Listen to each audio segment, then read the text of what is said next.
Assalamualaikum warahmatullahi wabarakatuh. Alhamdulillahi rabbil alamin. Wassalatu wassalamu ala asyrafil anbiya'i wal mursalin wa ala alihi wa sahbihi ajma'in. Subhanaka la ilma lana illa ma 'allamtana innaka antal alimul hakim. Rabbi shrah li sadri wa yassir li amri wahlul 'uqdatam min lisani yafqahu qawli. Wala haula wala quwwata illa billahil 'aliyyil 'azim. Amma ba'd. Qala Allah ta'ala fil kitabil 'aziz. A'udzu billahi minasy syaithanir rajim. Yauma la yanfa'u malun wala banun illa man atallaha biqalbin salim. Shadaqallahul 'azim. Muslimin muslimat rahmati Allah Subhanahu wa taala, alhamdulillah kita panjatkan kesyukuran kepada Allah bagi umur kita ni. Allah meletakkan kita dalam beribadat kepada Allah, suatu perkara yang kita syukur, suatu perkara yang kita tidak boleh mereka cipta. Jadi ringkasnya malam ni kita lihat ayat Quran. Allah memperingatkan yaumala yanfa'u malun wala banun. Ceritanya cerita hari kiamat. Allah menyatakan hari kiamat ni tiada ada faedah lagi harta. Seandainya harta tu boleh dibawa bertrilion-trilion duitnya, dan pada ketika itu hamba yang membawa duit ni contohnya, ataupun emas segunung contohnya, dia kekurangan satu pahala untuk melepaskan dia daripada azab Allah Subhanahu wa taala, maka harta tersebut tidak dapat membeli satu pahala. Kerana pahala ni generate ni apa? Kadang-kadang tahu Inggeris je tak tahu Melayu. Didapati dengan amal. Itu saja. Bukan dibeli dengan wang ringgit. Yang kedua, Allah menyebut banun. Banun ni lawannya banat, plural. Singular bagi banun, bintun. Yunus bintun Kamarudin. Bin tu lah. Tapi sebab di plural dipanggil banun. Dan Allah mengisyaratkan banun. Kenapa? Sebab pada ketika di dunia semua anak-anak lelaki bertanggungjawab memelihara orang tua dia yang memerlukan dia. Hukum sama rata. Bukan abang long, bukan abang ngah, bukan yang bongsu, bukan. Sama rata. Kenapa? Sebab faraid dibagi sama rata. Tetapi anak yang secara wajib memelihara kedua orang tuanya di dunia, anak lelaki ni ketika di akhirat dia tak dapat bantu sesiapa, kerana dia ada persoalan dia dengan Allah Subhanahu wa taala. Jadi apa yang bermanfaat pada hari kiamat? Illa man. Melainkan yang bermanfaat ni ialah man. Dalam Quran man ni lafaz yang paling umum. Orang rampai boleh dapat, orang liang pun boleh dapat, meja general boleh dapat, private sapu pun boleh dapat, yang dulu SPM boleh dapat, yang tak tahu baca pun boleh dapat. Itu man.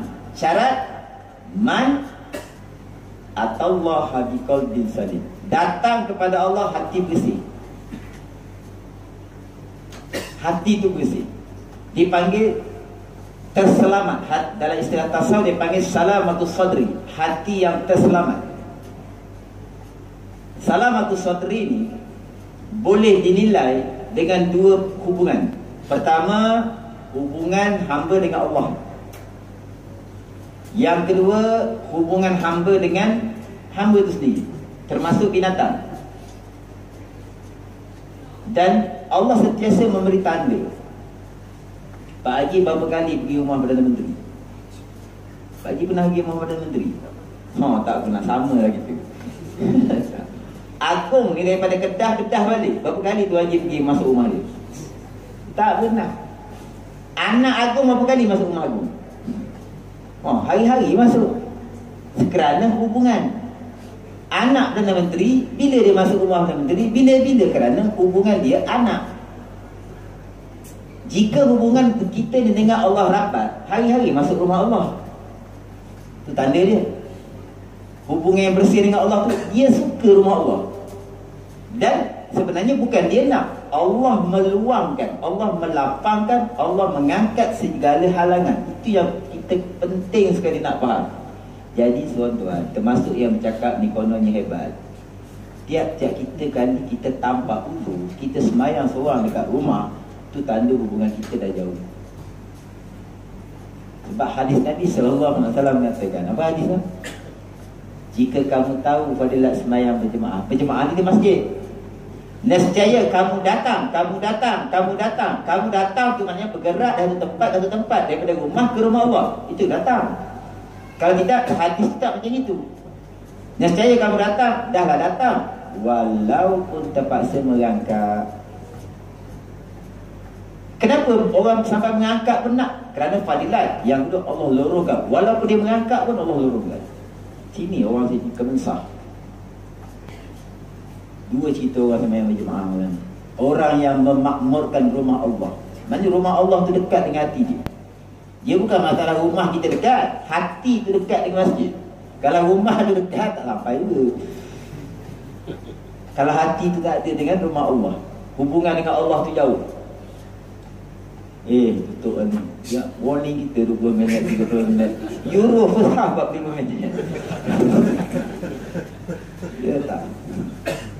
Minta maaf, saya tutup kan. Biar tak perasan. Dekat suami ni 15 minit. Nak cakap apa 15 minit? Baru sedap-sedap tarik gear 2, dia kata tinggal 2 minit. Sudahlah, mori setengah jam. Payah itu. Tak apalah, daripada tak beribadat, dia beribadat. Apa tadi? Dia ni, pakcik ni, dia semayang berjemaah, dia selalu setiap waktu ke masjid. Sampai hari dia sakit, dia uzur lah. Uzur menyebabkan dia nak pergi sendiri tak boleh. Dia minta anak dia hantar dia tiap-tiap waktu. Anak dia businessman, sekejap appointment ni, sekejap mana nak larat. Cuma dia bijak menggunakan harta dia. Dia belikan sekecil kereta. Ini jalan-jalan yang Allah nak buka. Bukan sebab duit tadi tu, tapi bila hati tu dah dengan Allah, Allah sayang pada dia, Allah suka dengan hamba ni, sakit ke apa-apa, Allah lorongkan ke masjid. Bukan kudrat kita, bukan. Dia belikan beli masjid pula. Dia belikan satu kereta, dia gajikan satu driver tiap-tiap waktu ke masjid. Dan dia meninggal dalam urusan sembahyang berjemaah. Tengok AU3 sebelum Ramadan baru ni. Dia ni cerita yang terkenal, cerita yang disebarkan selepas kematian. Dia ni ustaz, kalau sembahyang, kalau tak surau ni masjid ni, kata masjid ni surau ni, sekitar AU mesti ada je sembahyang waktu. Satu hari lepas sembahyang asar balik, masa tu belum Ramadan, dia katanya lah, wallahualam, dia nak makan sikit, jatuh meninggal. Ya Allah, mudah. Dalam baru lepas menyembah Allah, mengerjakan ketaatan kepada Allah. Mudah-mudahan kita dapat rezeki itu. Hati kita ni dekat dengan rumah Allah. Sehebat-hebat wangsa kondominium, wangsa apa tu kan? Tu. Wang semas. Harga RM100,000 tu pakcik. Tak bagi kat saya, dapat RM100,000. Berkilat tapi tak boleh lawan surau ni. Tak boleh lawan. Walaupun tu kayu tahun berapa kita pun tak tahu. Hebat lagi rumah Allah. Hebat lagi rumah. Jadi bila rumah Allah tu hebat, orang-orang yang hebat dia datang. Siapakah orang yang hebat datang rumah Allah ni? Orang pilihan Allah Subhanahu Wa Taala. Kerana hati dia dengan hubungan dengan Allah tu bersih. Tu. Dalam membina qalbun salim, tanda yang kedua ialah dia dekat dengan mukjizat Rasulullah SAW, iaitu Quran. Kata ulama, semalas-malas manusia baca Quran ni 1 juzuk sehari. Abang kenal Superman? Siapa yang baca Quran kurang 1 juzuk satu hari, dipanggil sepupu Superman, super pemalas Superman. Tadi ni Hudan, Nuran, Wahudan, Warahmah, Quran. Dengan pembacaan Quran, baca dulu. Tak kira faham Arab ke tak, baca dulu.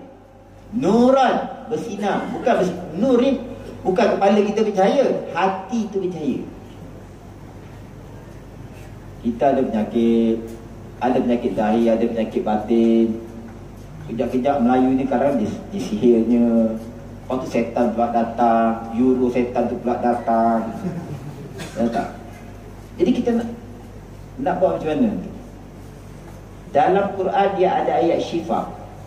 Dalam Quran, dalam suratul Maidah 114, Allahumma rabbana anzil alaina ma'idatan minas sama'i takunu lana 'idan li awwalina wa akhirina wa ayatan mink warzuqna wa anta khairur raziqin. Itu ayat pemurah rezeki dia. Sik. Tuan-tuan yang rajin belajar dah tahu dah ni, diam je lah.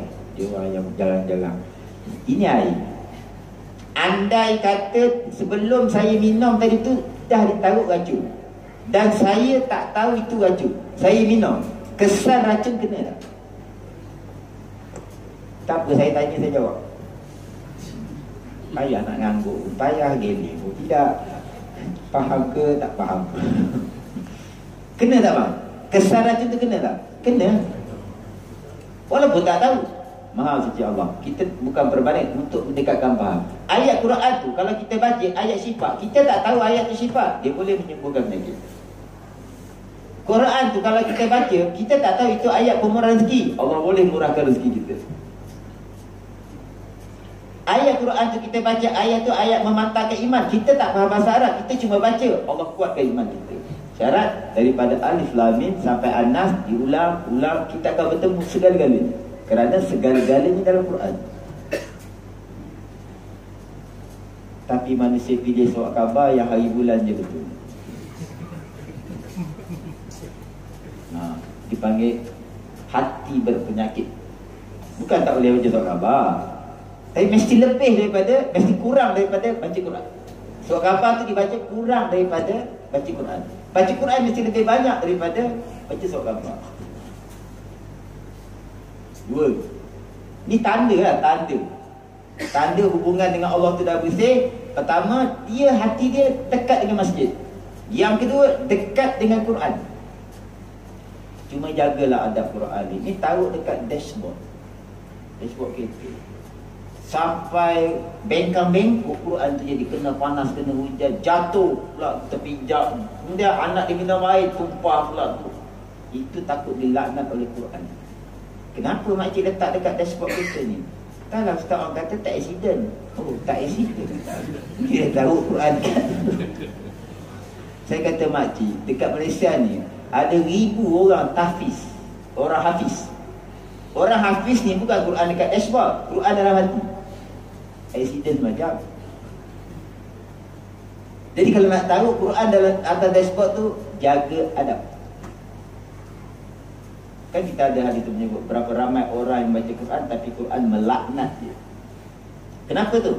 Dilaknatnya awal sekali kerana adab.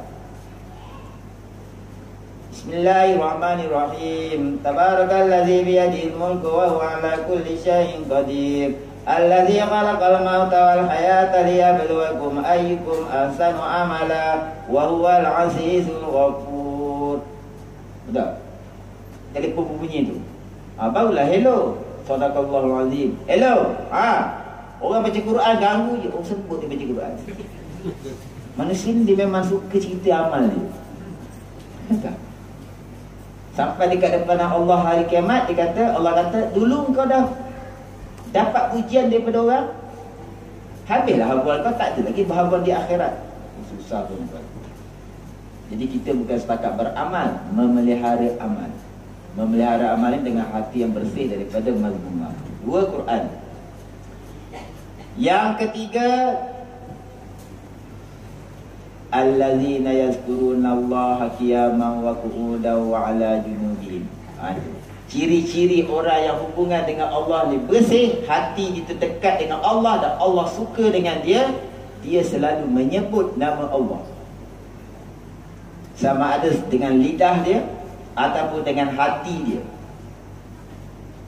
Sebut nama Allah ni dengan hati ni, dalam hati ni ketika khair pun boleh.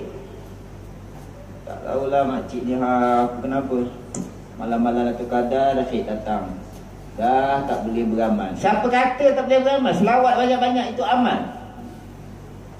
Tiap-tiap kali masuk waktu, perempuan yang datang haid ataupun nifas, masuk waktu zuhur, ya Allah aku tak sembahyang zuhur kerana engkau mengharamkan orang perempuan haid sembahyang zuhur, dapat pahala sebab itu ketaatan. Masuk pula waktu asar, aku tak, jangan orang lelaki. Ni saya cakap ni untuk yang belakang. Kan dia pun, Ustaz kata niat haid je, tak payah sembahyang. Masuk asar, tiap-tiap waktu niat, kerana innamal a'malu binniyat. Dapat pahala sebab meninggalkan sembahyang sebab haid itu ketaatan. Kalau sembahyang dalam haid itu haram. Kena malam pula, maghrib, aku tak sembahyang maghrib ya Allah. Kenapa? Sebab haid. Aku tak sembahyang isyak. Oh, macam itu selawat. Zikir dalam hati. Allah, Allah, Allah, Allah, Allah. Sampai kalau gempa bumi ke bom meletup pun keluar kalimat Allah, bukan mak kau. Oh pucut. Ya tak? Sebab tidak keluar satu perkataan daripada mulut melainkan melambangkan hati dia tu. Kena latih benda ni tuan-tuan. Orang masuk kilauan emas tu bukan main seribu, dia berlatih. Jadi kita yang nak menghadap Allah dalam hati bersih ni, latihan dia zikir. Zikir tu allazina yazkuru tu dia kata qiyamah wa qu'udan wa ala junubin. Kadang duduk, berdiri, baring. Maknanya adab dia Allah dah ringankan, tapi yang ni paling manusia tinggal. Saya pernah test. Saya beli tasbih tu dekat Giant tu, Taman Mata tu, harga RM4 lebih. Tu yang tekan tu, kalau pandai bertekad dapat RM4 tu. Gaduh-gaduh beli tasbih, beli rokok tak pernah minta kurang. Asal beli kopiah, asal beli tu pun dia. Betul. Berapa ringgit? RM5. Mahalnya rokok RM13. Murah kopiah hari. Saya kata beli Baru Mazi ni satu set 20 jilid 880. Mahalnya RM10,000 lebih, pijat tai. Macam mana kita menilai tu? Hatilah yang menilai. Zikir tu haji RM10,000 tuan. Saya pernah test daripada Uliyam sampai Jalan Kucing RM3,000 lebih. Nyambil-nyambil je sambil bawa kereta. Ni tak berangan nak pergi Serobor ke, nak pergi Gelok ni. Apa fikir benda tu? Pergi je lah. Allah. Makcik kat belakang tu makcik. Makcik besok beli tasbih. Zikirnya apa? Allah. Dalam hati. Daripada maghrib ke maghrib 10,000 kali. Nanti Ustaz kalau kita nanti taruh tasbih kat sini tekan-tekan, nanti orang kata riak pula. Dia tasbih belum beli, zikir belum mula, dia dah kata orang. Tak kotor hati. Dia belum buat apa-apa, dia dah tutup orang. Daripada su'uzon panggil. Semua kena latihan. Jadi saya menyuruh kepada diri saya dan tuan-tuan muslimin muslimat rahmat Allah, ambillah kesempatan ketika kita masih hidup, sebut nama Allah tu banyak-banyak dalam hati. Tak ada siapa tahu.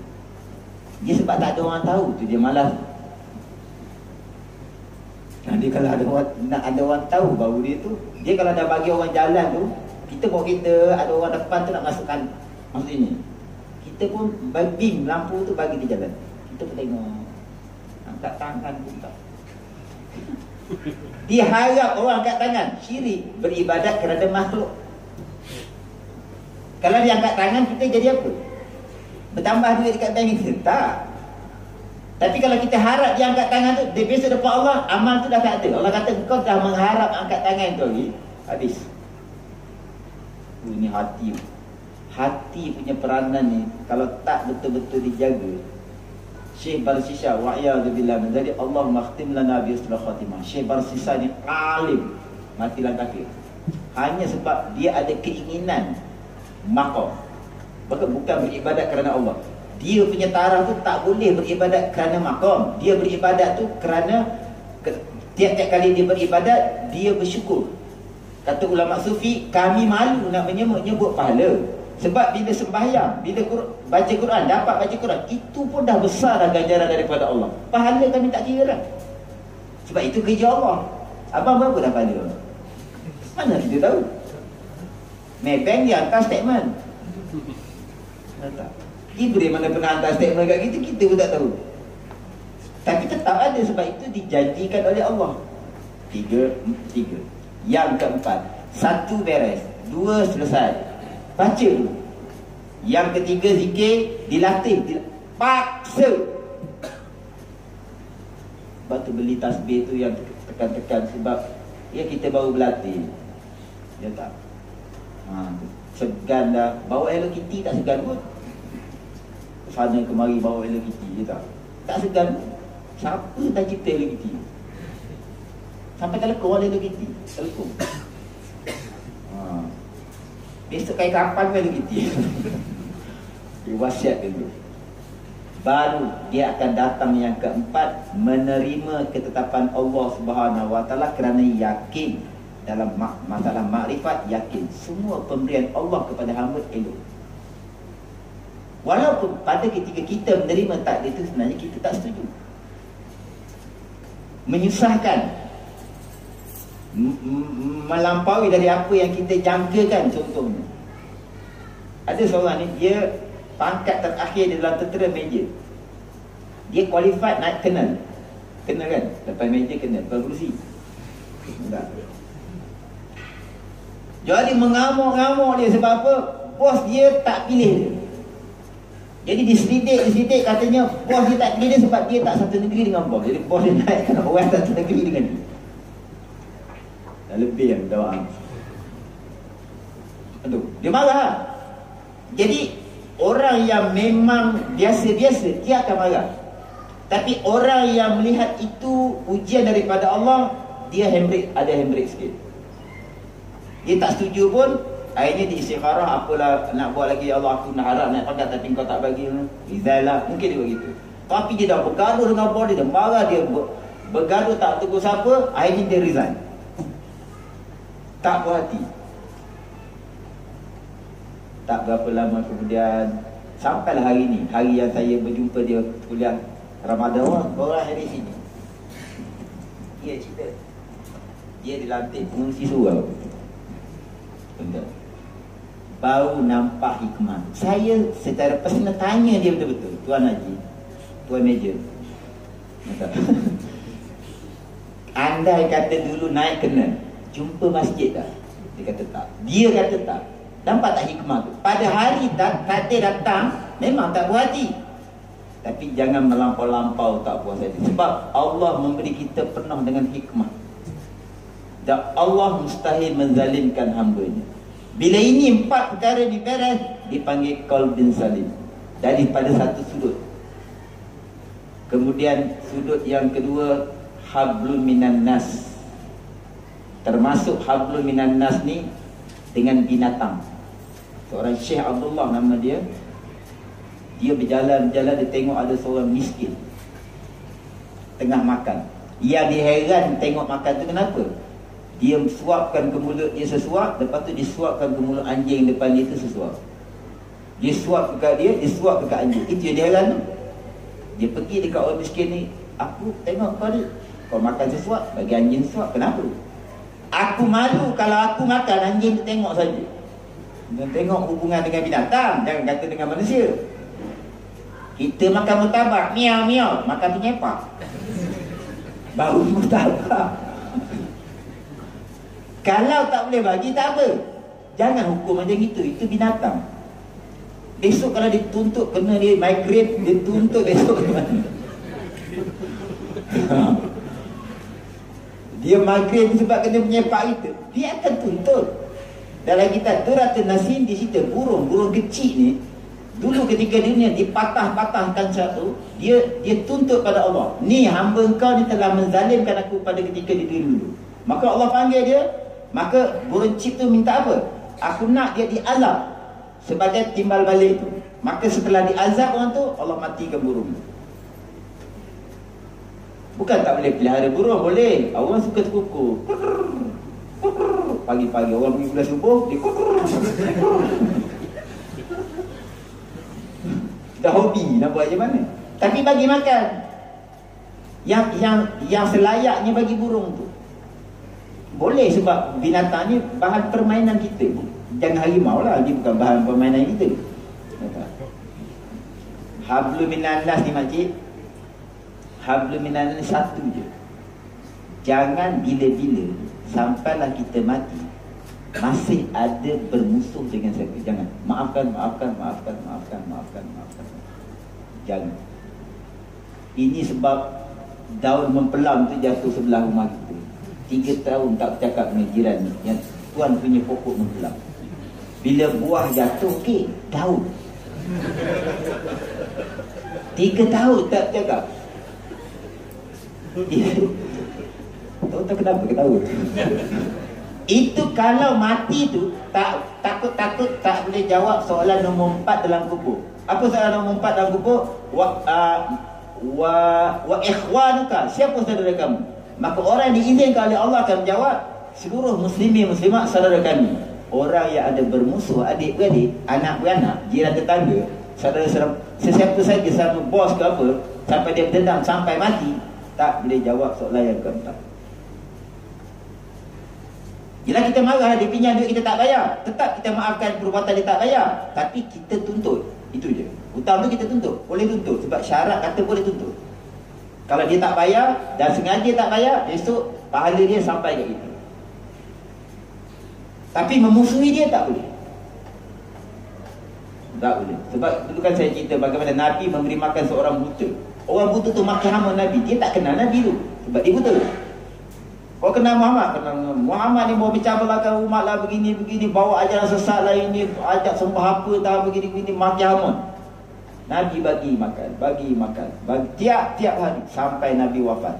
Datang Sayyidina Umar menggantikan Rasulullah SAW, bagi makan, ditepis oleh orang buta tu. Lain macam ni yang bagi makan ni. Siapa bagi makan ni? Aku Abu Bakar. Tu yang dulu tu yang bagi makan aku mana pergi? Dia dah wafat. Siapa dia? Muhammad, pesuruh Allah. Ha? Asyhadu an la ilaha illallah wa asyhadu anna Muhammadar Rasul. Nabi, kalau kita tak tahu, melekat tinggal dengan muka. Panah barang kita tak hilang. Asal marah lempar TV, asal marah lempar handphone. Lepas tu gaul kepala pergi lagi. Kadang-kadang tak tahu macam mana kita. Kenapa tu tuan-tuan? Hubungan dengan Allah. Binalah hubungan dengan Allah. Pertama, dekatkan diri dengan rumah Allah. Jangan berani-berani semayang seorang-seorang dekat rumah tanpa ada usul syar'i. Itu tanda hubungan jauh. RR ada, dekat pejabat ada surau, semayang. Yang kedua, bina dengan Quran. Dibaca dulu. Ada peluang belajar bahasa Arab, belajarlah. Tapi saya tahu tak, kalau buka kelas bahasa Arab, hari pertama penuh, hari kedua yang tinggal suku. Terawih ni okey lagi. 10 malam terakhir yang kurang orang. Bahasa Arab hari pertama penuh, hari kedua dah suku. Yang ketiganya zikir 10,000 kali satu hari, cuba. Yang keempatnya ialah terima ketetapan Allah. Kerana setiap pemberian Allah tu ada hikmah, yang kadang-kadang hikmah datang 20-30 tahun kemudian.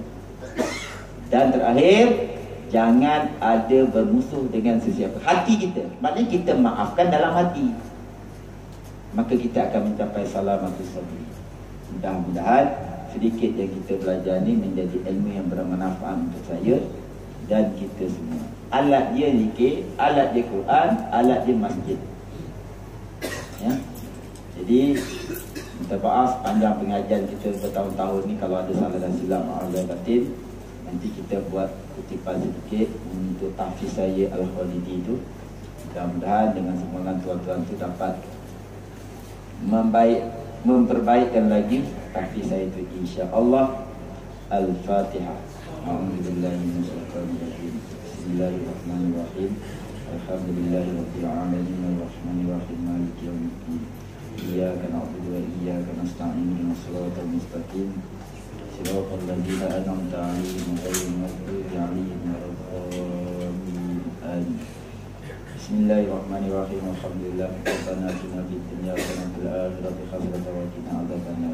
Allahumma faqqihna fid din wa 'allimna ta'wil. Allahumma innaka 'afuwwun tuhibbul 'afwa fa'fu 'anna wa 'an walidina wa 'an jami'il muslimina wal muslimat wal mu'minina wal mu'minat al ahya'i minhum wal amwat.